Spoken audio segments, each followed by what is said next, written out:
Together, growing in faith, changing communities. Ngegama likayise benendodana nomoya ocebileyo. Today, thandwa zami, I would love us to reflect on the word of God. I would like us to go to the Gospel of Luke chapter 24. It's a beautiful reading. I love this Gospel of Luke chapter 24. We are going to start reading from verse 13. We are going through the Gospel of Luke 24 from verse 13. I'm asking those who have their Bibles to please open your Bibles. I hope sinawo ama-Bible, and we are going to be looking from verse 13. I hope you have your Bibles. I hope you have your journals. I hope you have your highlighters for those who have physical Bibles with them, where you could write things, and you have your notepads where you could write things and go back to them later on, whatever you need to be looking into later on and reviewing. Now, this is a beautiful story. Let us look at this story as Luke tells us the story himself. That very day, two of his disciples were going to a village named Emmaus, about 7 miles from Jerusalem. On the very same day, this is Luke telling us about the story pertaining the resurrection of Jesus Christ. And two of his disciples on that very same day were on their way going away from Jerusalem, and they were going to Emmaus. There is something there that is worth noting. You remember that when Jesus dies in the Gospel of John, chapter 21, Simon goes fishing, and he says to his friends, I'm going back fishing.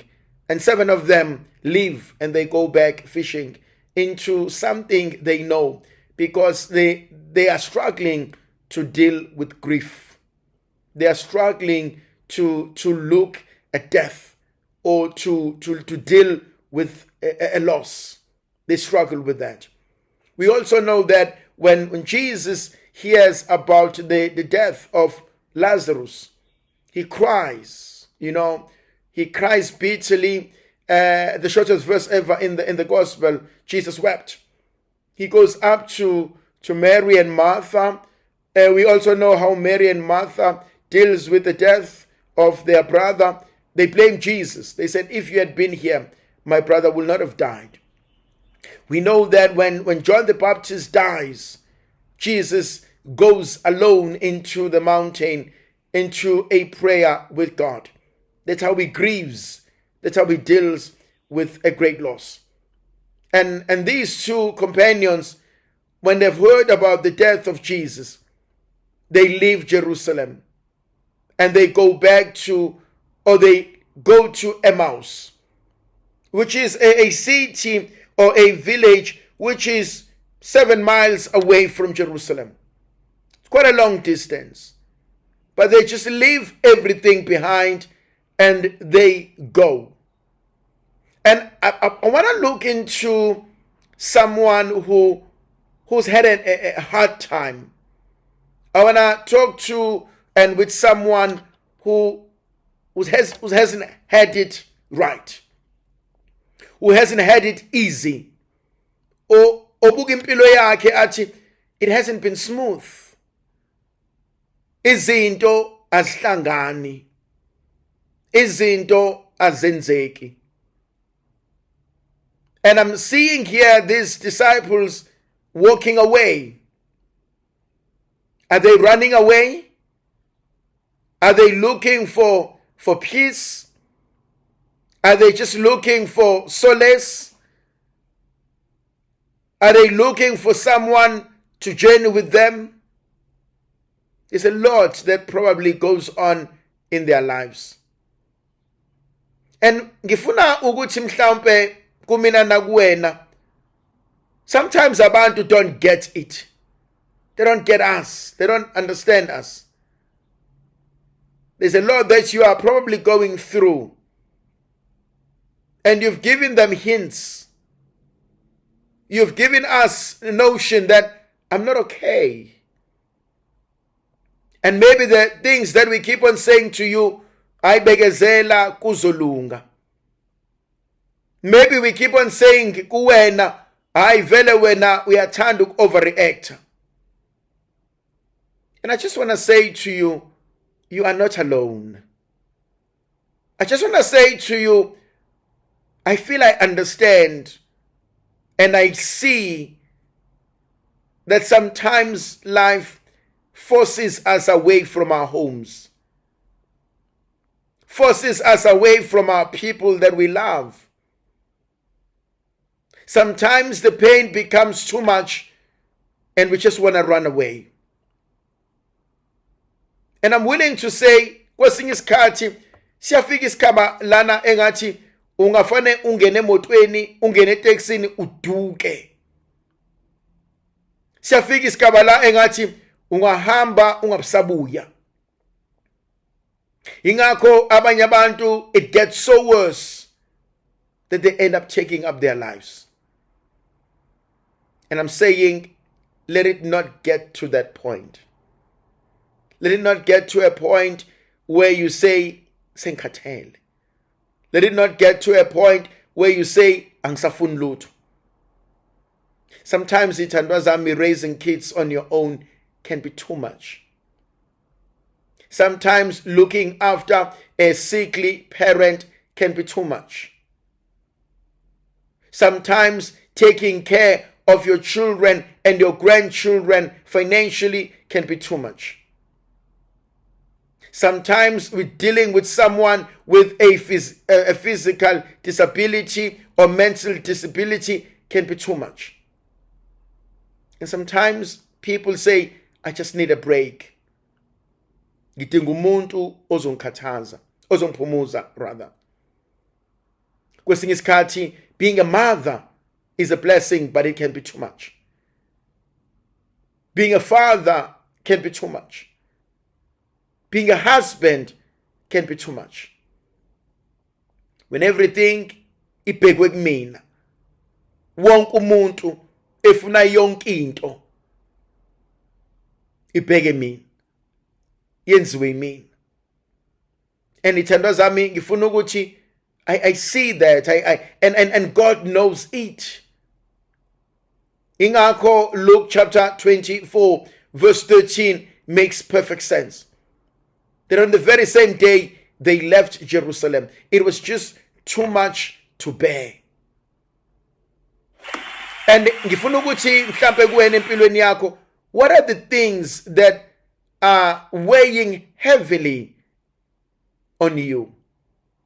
That weigh so heavily on your heart, on your conscience. Yini lena ekusinda kangaka? Yini lena ekuhlukumeza kangaka?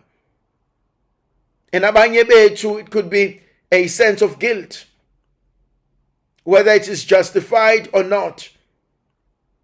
It could be a mistake, it could be a failure. It could be someone who blames himself or herself.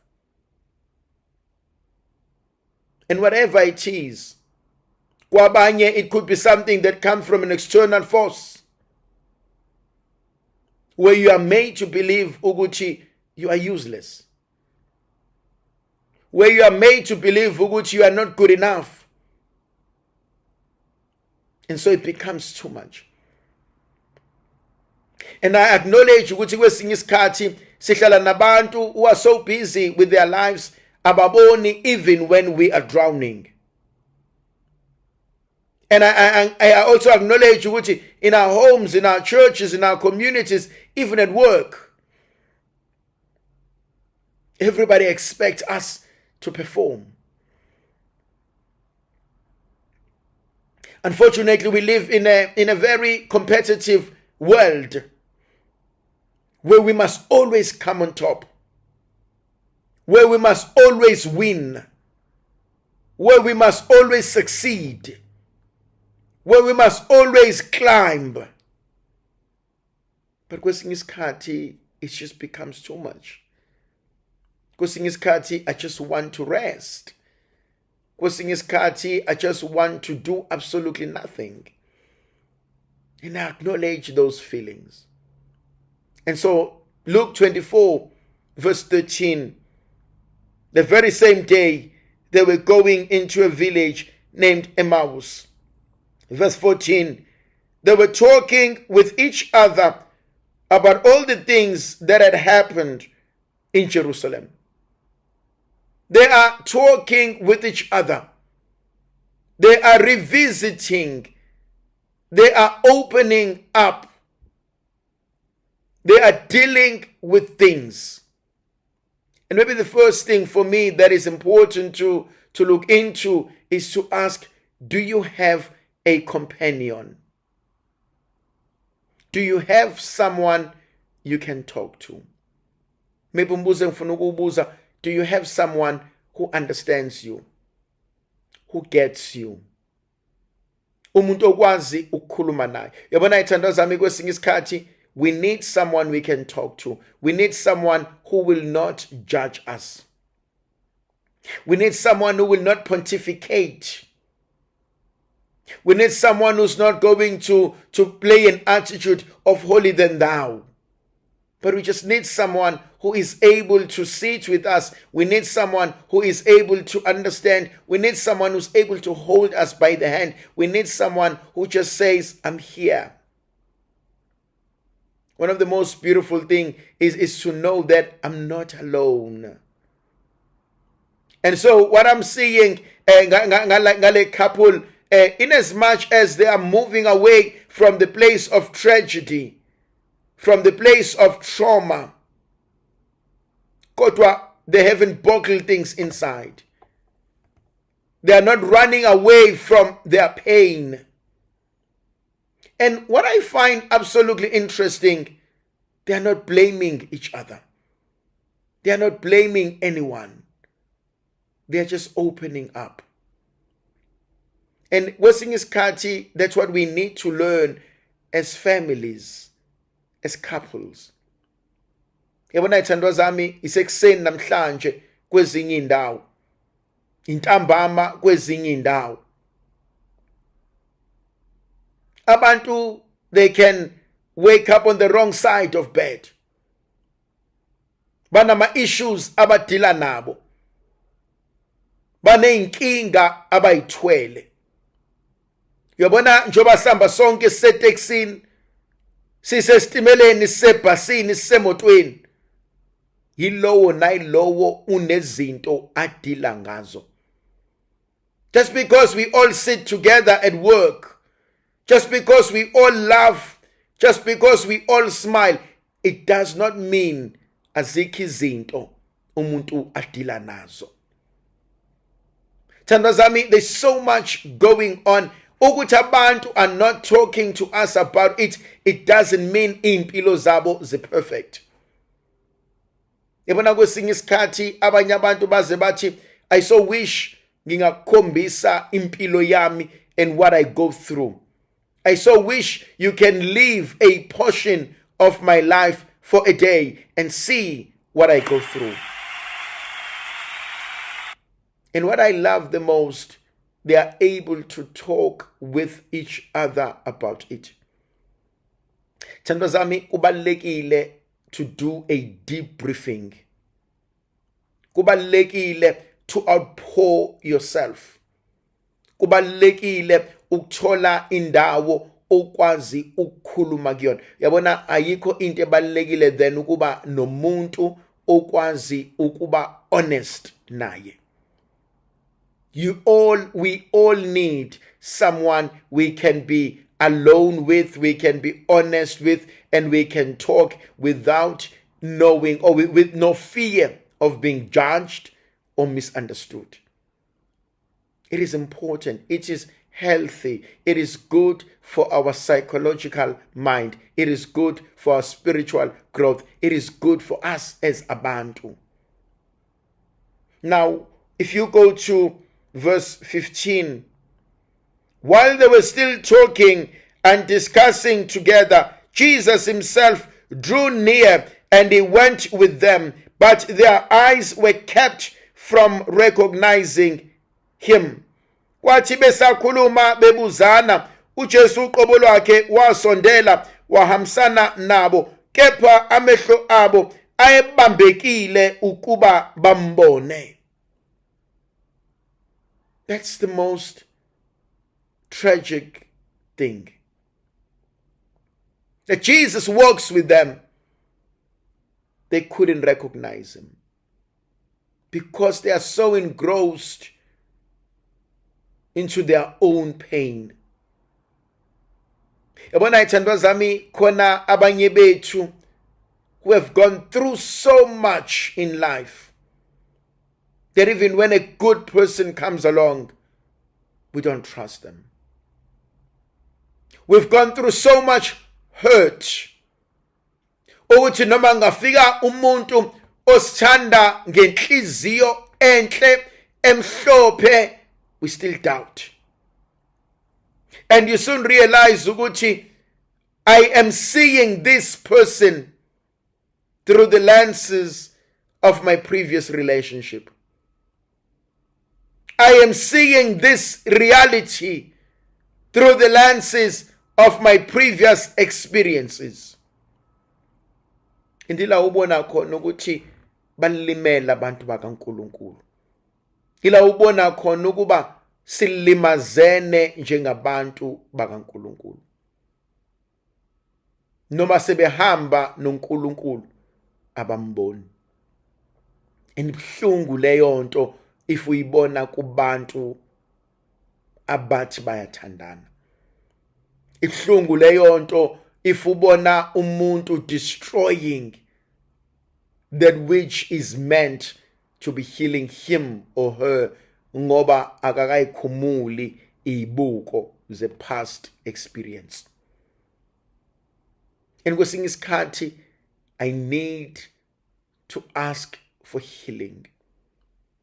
Yabona ithandwa zami, there's something we take so lightly and yet it is so important.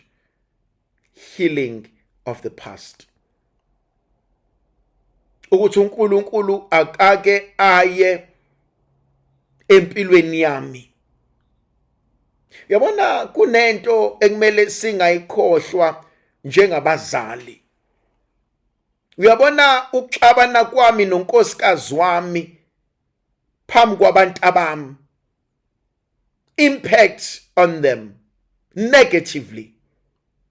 Angisho ukuthi as couples asixabani. Angisho ukuthi as couples sihlezi sihleka. Kodwa I think kwesinye isikhathi if ngizoxabana nomyeni wami, if ngizoxabana nenkosikazi yami and publicly kuyaziwa ukuthi uma nobaba abakhulumisani, kuyaziwa uma nobaba baxabene, ama responsibilities ebekumele enziwe ubaba ngoba engazwani noma akasawenzi, ama promises uma noma ubaba bekumele awenze akasawenzi ngoba udiniwe.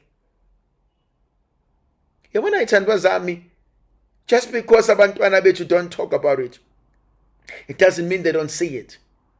It doesn't mean it doesn't sit in their subconscious mind. But they know, and hence you find adults, beautiful, capable people, abakutshela emehlweni ukuthi mina ngifuna umshado. And ubabuze, but why? Athi hey, I know experience mean yomshado. I've seen it ekhaya. That's not what I want for myself. Thola ukuthi as a couple sixabene. Bese ngithi mina nginengane, nginomngane wami, ngikhuluma ngengane yami. Okuyena ngimtshela yonke into. Imagine mangiyotshela indodakazi yami ukuthi hey uyangihlupha uma wenu. Imagine umthwalo enguthwalisa umntanami ngomshado wami. And isn't that too much for lo mntwana? And kwesinye isikhathi ithandwa zami ngifuna ukuthi because of ukuxakeka kwethu, because of ukulimazana kwethu, sigcina sesilimaza the very same people that we promised to protect. Ngibuka uJesu esehamba nabo, and yet they cannot recognize him. Ngibuka usizo selifikile phakathi kwabo, and yet abakwazi ukulibona. Thandwa zami, we need to pray for healing. Yabona kwesinye isikhathi we need to go on a fast. Kwesinye isikhathi we need to ask the Lord to heal our past, to heal our upbringing.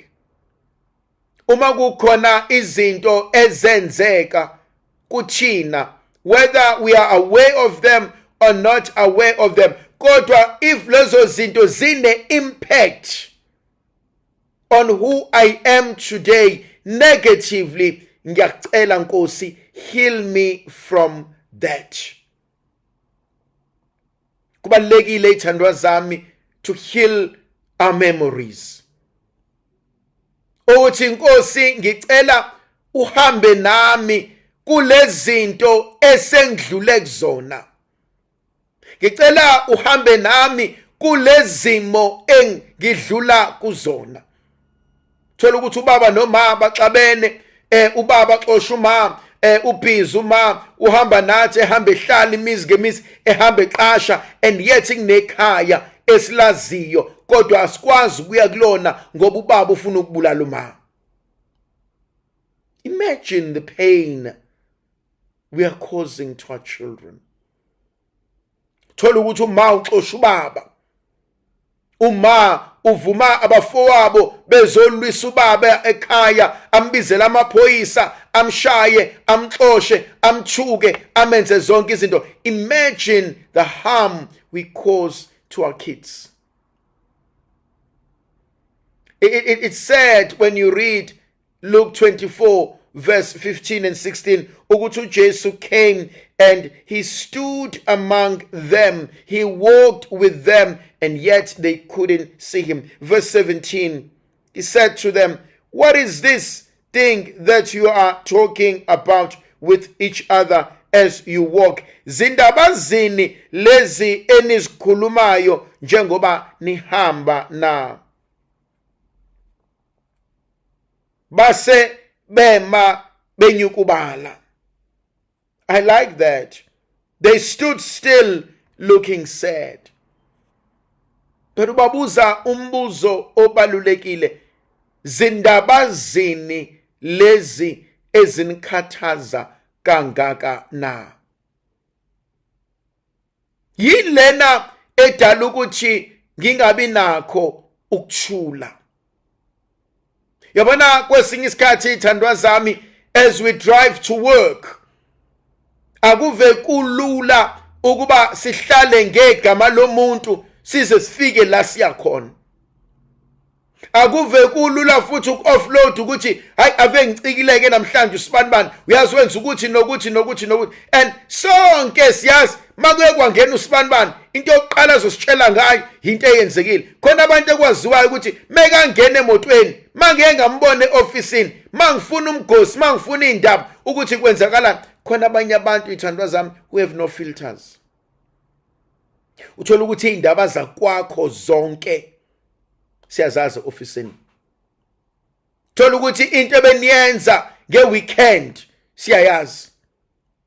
Angisho ukuthi abantwana bawenza amaphutha, and angisho ukuthi abantwana sibavikele, kodwa imagine ukuthi sesazi izinto ezamahlazo ngabantwana bakho, ngomyeni wakho, asibazi bona. And so one day ma bayafika bazokubona, bazokulanda osihlangana nabo, kuningi sesikwazi okubi ngabo because sixoxelo wena ngabo. And so ngelinye ilanga uma sesibagxeka, ngelinye ilanga mase sibazonda, ngelinye ilanga mase sikhuluma kabi ngawe, wena uzophatheka kabuhlungu. Kodwa futhi uyakhohlwa ukuthi wena osinikeze iammunition, wena ovule umnyango, wena ositshele ukuthi how terrible they are. Zindaba zini abakhuluma ngazo? Uyababuza uJesu. Mhlawumbe umbuzo engifuna ukuyibuza wona ithandwa zami ukuthi uma ngiqala nje ngivula umlomo wami ngefamily yami, what picture did I paint?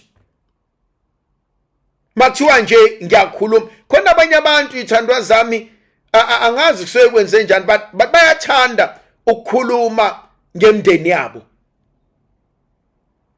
So umbuzo wami uthi uma uqala uthi uyakhuluma, whether ngomyeni wakho, ngabantu bakho, ngezingane zakini, ngodadewenu, ngabafowenu, are you aware yini ukuthi wena osinika i-information ngabo?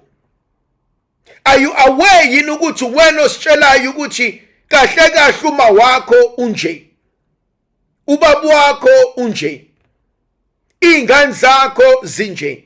Are you aware yini ukuthi wena othatha amapitikoti angcolile ebese usinekela wona? Khona ezinye izinto ebesingeke sizazi thina, kodwa because mina masengidiniwe anginasifuba, mina masengidiniwe ngikhuluma konke, mina masengidiniwe ngiya-offloada. Awuboni yini ukuthi mase ngey'nganeni zami ngizothi mina ayayayay kodwa nina ngcono kabi hey ningazizwa into eyishiwo usibanibani ngey'ngane zakhe? Now it's even worse ithandwa zami because sisinamafoni that records, and so you sit with someone and they are recording you, and without you knowing, yonke into osuyikhulumile it's on the social media. Amahlaya abantu abakho abahlekwa wona, it's because wena ngokuthukuthela kwakho hlulekile ukuzibamba. Thandwa zami, ndaba zini esikhulumayo ngabantu? Thola kwezinye indawo sikhuluma kuze kweqe, and kube khona abayingozi laba bathanda umgosi. Yabona kwesinye isikhathi I think it demands maturity from us. If kukhona omunye umuntu ozokhuluma izinto that you think this is not time and space. I'm making a huge distinction ithandwa zami than umuntu othi, look here, I'm going through a lot, I need to talk and I need your help. Then umuntu that always complains and always talk evil, who's never said anything good. Uthola ukuthi siyazi ukuthi siyetiyeni manje, and sonke soyibuza ukuthi okay sibanibani woza phela kwenzakalani, and kuze kube yithina singigubhayo ukuthi hayibo phela sixoxele. It's like it's a story time. But awuboni ukuthi sewuphenduke inhlekisa, awuboni ukuthi sewuphenduke umuntu esaziyo ukuthi masibhorekile sobhorekela kuwena. Uthi Jesu zindaba zini lezi enisikhulumayo? Now we say something absolutely powerful in verse 18. Then one of them, Cleopas, answered, are you the only one visiting Jerusalem who doesn't know the things that have happened? And he said to them, what things? And they said to him, concerning Jesus of Nazareth, was a mighty prophet, in deed and in word, before God and before all the people. Jesu uthi indaba zinlezi eyingaka enikhulumayo, kungani ubuso benu budangele na? And Cleopas uthi, you must be the only one who doesn't know. Athi Jesu yini lena engayazi? Athi about uJesu waseNazaretha, owayethunywe uNkulunkulu, who was great, a great and a mighty prophet in deed and in word. You must be the only one. And uJesu enhlizweni yakhe uyahleka uthi, I am that person. Kodwa kunento mhlambe ngifuna ukuyisho. Don't you want to be the only one ongazi ukuthi kwenzakalani eindabeni zabantu? Don't you want to be the only one officini othi hey angifuna ngene eindabeni engangidingi mina? Don't you want to be the only one who says no, but asikho isidingo sokuthi lento siyikhulume esigangeni kangaka? Asikho isidingo sokuthi sihlekise ngakho kangaka? But there's something deeper in what is said by Cleopas. Cleopas awazi ukuthi sidlule entweni enjani. Awazi ukuthi sengilimale kangakanani. Awazi yini ukuthi we've just lost someone we trusted. And listen to the answer uJesu amnikeza yona. After Cleopas says how our chief priest and rulers delivered him to be condemned to death. But we had hoped that he will be the one to redeem us. Moreover, some of our women have told us, Oguchi, they went to the tomb earlier that day, and they came back and they were telling us they'd seen a vision that is alive. But listen to verse 25. O foolish men, slow of heart to believe all that the prophet had spoken. I like that part. O foolish men, slow of heart. Kan babetheni abaprofete nababhali? Yabona kwesinye isikhathi ngiyafuna ukuthi sithi sekwenzekile. Kanti ubetheni uNkulunkulu? Kanti ubesithembiseni uNkulunkulu? Kanti belithini izwi likaNkulunkulu? Sengidlule kuzona zonke inkinga. Sengidlule kona konke okungilimazayo. Sebekhulume bonke abantu. Kodwa uthini uNkulunkulu? Uyabona uNkulunkulu mengakakhulumi, the conversation has not ended. uNkulunkulu engakakhulumi, the case is not closed. uNkulunkulu engakakhulumi, the story continues. Uthi namhlanje umntaka Maria, kanti bathena abaprofete? Was it not written, was it not necessary that Christ should suffer these things and enter into his glory? Isn't it from the beginning with Moses and all the prophets, he interpreted to them all the scriptures concerning himself? Wasn't this necessary? Ukuthi kwenzeke. Kanti lithini izwi likaNkulunkulu? And ithandwa zami kwesinye isikhathi, when we go through a lot, siyakhohlwa. When we go through a lot, we don't see everything. And wenza into emnandi uthi mebhala kahle uLukas uthi waqala ngabaprofeti. Waqala ngoMose, waqala ngembhalo engcwele, wathi but kuthiwane ezwini likaNkulunkulu. Yazi mawami, sithandwa sami, bhuti wami, mfowethu, baba wami, hlala ezwini likaNkulunkulu. Ngiyafisa ngelinye ilanga mina uma abantu abakho sebexakeka, bathatha iBhayibheli lakho balifunde. Bathatha iculo lakho balicule. Bathatha amajournal akho bawafunde. Bathi fuma ube khona ubezokwenza nje. If ubaba ube khona ubezokwenza nje. Ngiyafisa mina ithandwa zami ukuthi abantwana bethu sibabeke enkosini. Sibafundise ukuthi mntanami uma ngingasenzeki nakho okungisizayo. Ngiyafisa mina ithandwa zami ukuthi abantwana bethu babe embedded with the word of God. Balazi izwi likaNkulunkulu. Hayi ngoba nakho we are impounding it on them, but because it's a way of life. Yabona ngiyafisa ukuthi uma abantwana bethu benenkinga, sibaluleke bese sithi mntanami kodwa uthini uNkulunkulu ukuthi in every situation makuthiwa ngekhaya khonto engoyibheka ngizokhuluma nomama ngizokhuluma nobaba and uzomuzwa yena athi mntanami before ngikuphendule ngisacela ukuyobuza ukuthi uNkulunkulu uthini. Imagine if you had a family like that. Imagine if you had friends like that.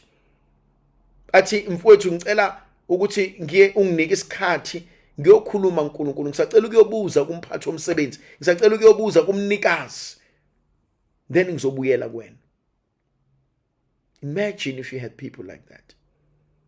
Ukuthi having prayed about what you said, mina ngicabanga ukuthi nokuthi having consulted, mina ngicabanga ukuthi thanda zami ngiyafisa ngelinye ilanga abantwana bethu badle esikudlile nathi.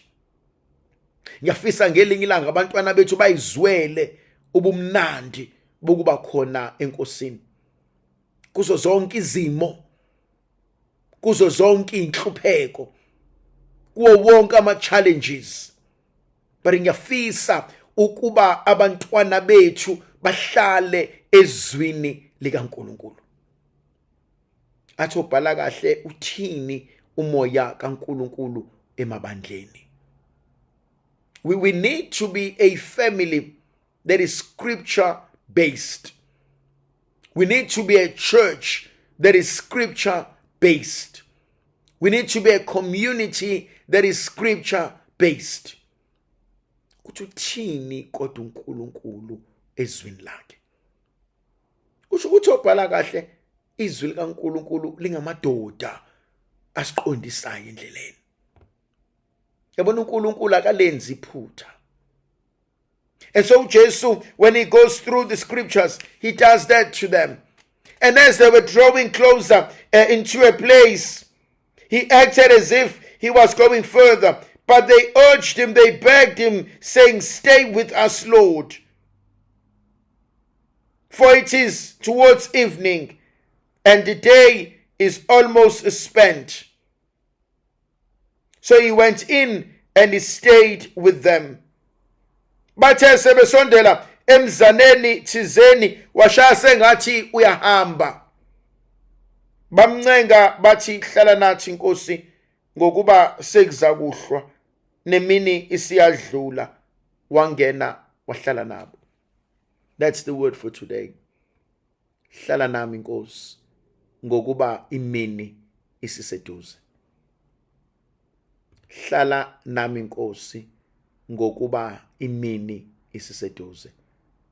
Stay with me, Lord, for the darkness and the evening approaches. Hlala nami Nkosi ngokuba imini isiseduze. Hlala nami Nkosi ngokuba ukuhlwa kuyasondela. Stay with me, Lord, for the darkness approaches. Doesn't matter what darkness. Doesn't matter what troubles. Doesn't matter what situation. Hlala nami Nkosi ngokuba imini iyasondela. Hlala nami Nkosi ngoba ukuhlwa kuyasondela. Hlala nami Nkosi ngokuba ukufa kuyasondela. Stay with me, Lord. Ungangishiyi. Wangishiya endleleni uNkulunkulu wami ngoba ngiyakudinga. Hlala nomndeni wami ngoba siyakudinga. Hlala nomyeni wami eseyintabeni eyosebenzela abantwana bakhe. Hlala noma wami eseyintabeni eyosebenzela abantwana bakhe. Hlala nabantwana bami beseyintabeni beyofunda beyosebenza. Stay with me, Lord. Hlala nami Nkosi. Ungangishiyi. Hlala nami Nkosi ngoba la ngihleli khona ngiyesaba. Hlala nami Nkosi ngoba amanqe azungeza phezu kwempilo yami. Hlala nami Nkosi ngoba abafokazane bafuna ukuqeda ngami. Hlala nami Nkosi ngoba ngiyesaba. That's the word for today. Stay with me, Lord. Stay with my loved ones. Stay with my family. Stay with my kids. Stay with me at work. This is my first khona abantu abathi next week bayaqala umsebenzi omusha. Umkhuleko wabo ubefanele ukuthi hlala nami Nkosi angazi la ngiyakhona. Hlala nami Nkosi, I'm going for this interview. Hlala nami Nkosi through this transition. Hlala nami Nkosi through this divorce. Hlala nami Nkosi esibhedlela ngoba ngiyesaba. Stay with me, Lord. Imagine if we made that our prayer. Hlala nathi Nkosi, ungasishiyi, ungadikibali. Siyacela ke Nkosi bana abantwana bakho basize bavikele. Ngegama likaYise benendodana nomoya ogcibileyo. Amen.